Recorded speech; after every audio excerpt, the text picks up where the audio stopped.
नमस्कार। जैक द्वारा प्रथम सावधिक परीक्षा यानी कि टर्म 1 और टर्म 2 दोनों का 5-5 सेट सभी विषयों का जारी हो चुका है और ये सारे प्रश्न जो है वो परीक्षा के लिए बहुत बहुत महत्वपूर्ण है। इस यूट्यूब वीडियो में मैं आज आप लोगों के सामने सोशल साइंस टर्म 1 के क्वेश्चन के जो आंसर शीट है उसको लेकर के मैं उपस्थित हुई हूँ। चलिए देखते हैं, लेकिन पहले इसको जानते हैं। जैसा कि इस बार टर्म 1 और टर्म 2 दो पालियों में आयोजित की जाएगी। टर्म 1 ये 1.5 घंटा का होगा, टर्म 2 ये भी 1.5 घंटा का होगा, यानी 3 घंटा को 1.5 घंटाओं में बांटा गया है। साथ ही जो प्रथम पाली की परीक्षा होगी यानी पहला जो 1.5 घंटा होगा वो एमसीक्यू पर आधारित होगा, जबकि दूसरा जो है उसमें very short question, long questions के आंसर लिखने होंगे। तो सबसे पहले इस टर्म 1 जो कि एमसीक्यू पर आधारित है उसका सोशल साइंस पेपर को लेकर के मैं उपस्थित हुई हूँ। इस पेपर में जो आप लोग का एमसीक्यू क्वेश्चंस है उसमें कुल 40 प्रश्न रहेंगे और सभी प्रश्नों के उत्तर अनिवार्य हैं। प्रत्येक प्रश्न के लिए एक एक अंक निर्धारित है और प्रत्येक प्रश्न में 4 ऑप्शंस दिए रहेंगे। इसमें जो सही विकल्प है उसी को जो है चयन करते हुए आपको ओएमआर शीट पर रंगना है और कोई भी नेगेटिव मार्किंग इसमें नहीं है। तो चलिए टर्म 1 प्रैक्टिस पेपर 1 का हम लोग क्वेश्चंस भी देखते हैं और इसके उत्तर को भी जानते हैं। पहला प्रश्न, फ्रांस की क्रांति कब हुई? क 1759, ख 1769, ग 1779 और घ 1789। इसका सही उत्तर है घ 1789। दूसरा प्रश्न है, सामाजिक उपबंध नामक पुस्तक का लेखक कौन था? Rousseau, Montesquieu, Diderot, Voltaire. इसका सही उत्तर यानी सोशल कॉन्ट्रैक्ट नामक पुस्तक के लेखक है क रूसो। तीसरा प्रश्न है, यंग इटली सोसाइटी की स्थापना किसने की थी? Cavour, Mazzini, Bismarck, Rousseau. इसका सही उत्तर है ख मेजिनी। इटली का एकीकरण कब पूरा हुआ? क 1851 ईस्वी, ख 1861 ईस्वी, ग 1870, घ 1881। इसका उत्तर है ग 1870। पांचवा प्रश्न है, शुल्क संघ जॉल्वेरियन की स्थापना किसकी पहल पर की गई? क प्रशा, ख फ्रांस, ग ऑस्ट्रेलिया और घ रूस। इसका सही उत्तर है क प्रशा। छठा प्रश्न है, जालियांवाला बाग हत्याकांड कब हुआ? क 13 अप्रैल 1919, ख 15 अप्रैल 1919, ग है 20 अप्रैल 1919 या घ 25 अप्रैल 1919। इसका सही उत्तर है क 13 अप्रैल 1919। क्वेश्चन नंबर 7 है, हिंद स्वराज नामक पुस्तक की रचना किसने की थी? क पंडित जवाहरलाल नेहरू, ख महात्मा गांधी, ग डॉक्टर राजेंद्र प्रसाद और घ बाल गंगाधर तिलक। तो इसका जो सही उत्तर है वो है महात्मा गांधी यानी कि ख। आगे हम बढ़ते हैं क्वेश्चन नंबर 8 की ओर। क्वेश्चन नंबर 8 है कि स्वराज हमारा जन्मसिद्ध अधिकार है और हम इसे लेकर रहेंगे, यह किसने कहा था? क डॉक्टर राजेंद्र प्रसाद, ख लाला लाजपत राय, ग बाल गंगाधर तिलक, घ बिपिन चंद्र पाल। इसका सही उत्तर है ग बाल गंगाधर तिलक। क्वेश्चन नंबर 9 है, ब्रिटिश सरकार ने कैसरे हिंद की उपाधि से किसे सम्मानित किया? क पंडित जवाहरलाल नेहरू, ख श्रीमती इंदिरा गांधी, ग रविंद्रनाथ टैगोर और घ महात्मा गांधी। इसका सही उत्तर है घ महात्मा गांधी। प्रश्न 10, सीमांत गांधी किसे कहा जाता था?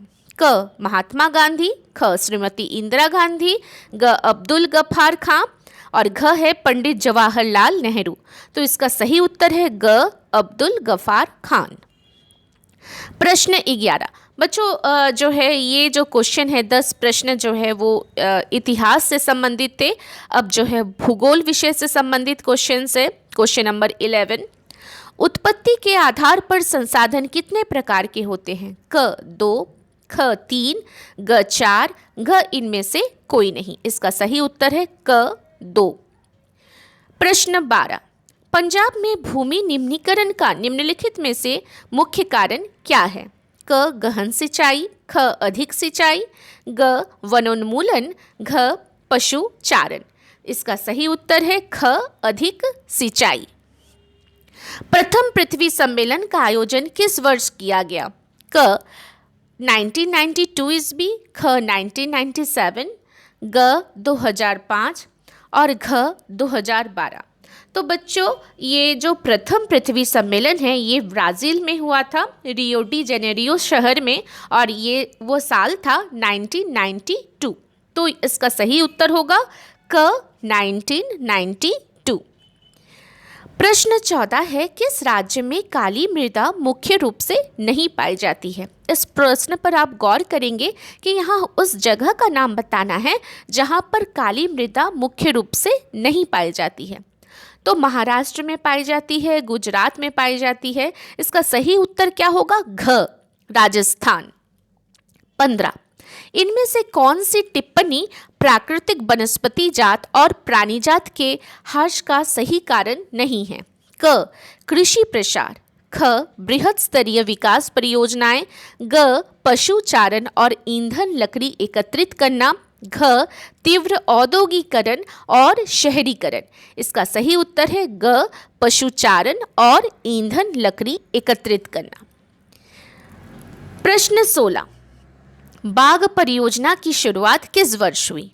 क 1972, ख 1973, ग 1974 और घ 1975। इसका सही उत्तर है ख 1973 है। प्रश्न को मैं आगे बढ़ाती हूँ। प्रश्न 17, अंतर्राष्ट्रीय प्राकृतिक संरक्षण और प्राकृतिक संसाधन संरक्षण संघ के द्वारा विभाजन में किस श्रेणी को रखा गया है? क संकटग्रस्त जातियां, ख दुर्लभ जातियां, ग लुप्त जातियां और घ है इनमें से सभी। तो इसका सही उत्तर जो है इनमें से सभी यानी कि घ होगा। क्वेश्चन नंबर 18 है, 14वीं शताब्दी में किसने दिल्ली में सीरी फोर्ट क्षेत्र में जल की सप्लाई के लिए हौज खास का निर्माण करवाया? क चंद्रगुप्त, ख इल्तुतमिश, ग अशोक, घ कुतुबुद्दीन ऐबक। तो इसका सही उत्तर है ख इल्तुतमिश। प्रश्न 19, निम्नलिखित में से कौन सा वक्तव्य बहुउद्देशीय नदी परियोजनाओं के पक्ष में दिया गया तर्क नहीं है? क बहुउद्देशीय परियोजनाएं उन क्षेत्रों में जल लाती है जहां जल की कमी होती है। ख बहुउद्देशीय परियोजनाएं जल बहाव को नियंत्रित करके बाढ़ पर काबू पाती है। ग बहुउद्देशीय परियोजनाओं से बृहद स्तर पर विस्थापन होता है और आजीविका खत्म होती है। घ बहुउद्देशीय परियोजनाएं हमारे उद्योग और घरों के लिए विद्युत पैदा करती है। तो बच्चों यहाँ उस उत्तर को चुनना है जो कि बहुउद्देशीय नदी परियोजना के पक्ष में दिया गया तर्क नहीं है। तो इसका उत्तर होगा ग बहुउद्देशीय परियोजनाओं से बृहद स्तर पर विस्थापन होता है और आजीविका खत्म होती है। अब हम आगे बढ़ते हैं। सरदार सरोवर बांध किस नदी पर बनाया गया है? क गंगा, ख यमुना, ग नर्मदा, घ गोदावरी। ग नर्मदा इसका सही उत्तर है। प्रश्न 21, सामान्यतः किसी देश का विकास किस आधार पर निर्धारित किया जा सकता है? बच्चों यहाँ से जो है वो अर्थशास्त्र विषय का प्रश्न शुरू होता है। तो 21 का उत्तर इस प्रकार है, घ उपरोक्त सभी, यानी किसी देश का विकास जो है वो प्रति व्यक्ति आय, औसत साक्षरता दर, लोगों की स्वास्थ्य स्थिति, इन तीनों पर जो है वो निर्भर करती है। तो इसका सही उत्तर होगा घ उपरोक्त सभी। आगे का प्रश्न है, मान लीजिए कि किसी देश में 4 परिवार है। इन परिवारों के प्रति व्यक्ति आय 5,000 है। अगर 3 परिवारों की आय क्रमशः 4,000 रुपया, से 7,000 रुपया और 3,000 रुपया है तो चौथे परिवार की आय क्या है? क 7,500, ख 3,000, ग है 2,000 और घ है 6,000। तो इसका सही उत्तर है घ 6,000। जैसा कि हम जानते हैं कि प्रति व्यक्ति आय निकालने का फॉर्मूला होता है देश की कुल राष्ट्रीय आय बटे देश की कुल जनसंख्या। तो यहाँ सही उत्तर होगा घ 6,000। आगे मैं बढ़ती हूँ। 23 नंबर का क्वेश्चन है, मानव विकास रिपोर्ट देशों की तुलना किस आधार पर करती है? क स्वास्थ्य, ख शिक्षा, ग प्रति व्यक्ति आय, घ उपरोक्त सभी। तो इसका सही उत्तर है घ उपरोक्त सभी। प्रश्न 24, एक वर्ष में पैदा हुए प्रति 1,000 जीवित बच्चों में से 1 वर्ष की आयु से पहले मर जाने वाले बच्चों की संख्या क्या कहलाती है? क शिशु मृत्यु दर, ख मातृत्व मृत्यु दर, ग मृत्यु दर, घ औसत मृत्यु दर। इसका सही उत्तर है क शिशु मृत्यु दर। 25 नंबर का क्वेश्चन है, वनोत्पादक का संग्रह करना किस क्षेत्र की गतिविधि है? क द्वितीयक, ख प्राथमिक, ग तृतीयक और घ है चतुर्थक। इसका सही उत्तर है ख प्राथमिक। प्रश्न 26, वे क्षेत्रक जो सरकार द्वारा पंजीकृत होते हैं और उन्हें सरकारी नियमों और विनियमों का अनुपालन करना होता है, वे क्या कहलाते हैं? क संगठित क्षेत्र, ख असंगठित क्षेत्र, ग संगठित और असंगठित दोनों, घ इनमें से कोई नहीं। इसका सही उत्तर है क संगठित क्षेत्र। अब हम आगे बढ़ते हैं क्वेश्चन नंबर 27 की ओर। रमेश, सुरेश, नरेश और राकेश 4 भाई है। रमेश खेतों में काम करता है, सुरेश किसी फैक्ट्री में मजदूरी करता है, नरेश एक शिक्षक और राकेश एक टैक्सी ड्राइवर है। इनमें से किसके कार्य सेवा क्षेत्र के अंतर्गत आते हैं? जैसा कि बच्चों आपको पता है कि भारतीय अर्थव्यवस्था के क्षेत्र को 3 भागों में बांटा गया है, प्राथमिक, द्वितीयक और तृतीयक। तृतीयक क्षेत्र को सेवा क्षेत्र के नाम से भी जाना जाता है। इस क्षेत्र में किसी भी वस्तु और सेवा का उत्पादन नहीं होता है, इसमें सेवाओं का सृजन होता है। नरेश एक शिक्षक है, यानी वो यहाँ पर सेवा प्रदान करना है। राकेश भी जो है वो एक टैक्सी ड्राइवर है, ये भी जो है वो सेवाएं दे रहा है। तो इस प्रकार नरेश और राकेश दोनों ही जो है वो सेवा क्षेत्र के अंतर्गत आते हैं। तो इसका सही उत्तर होगा ग नरेश राकेश।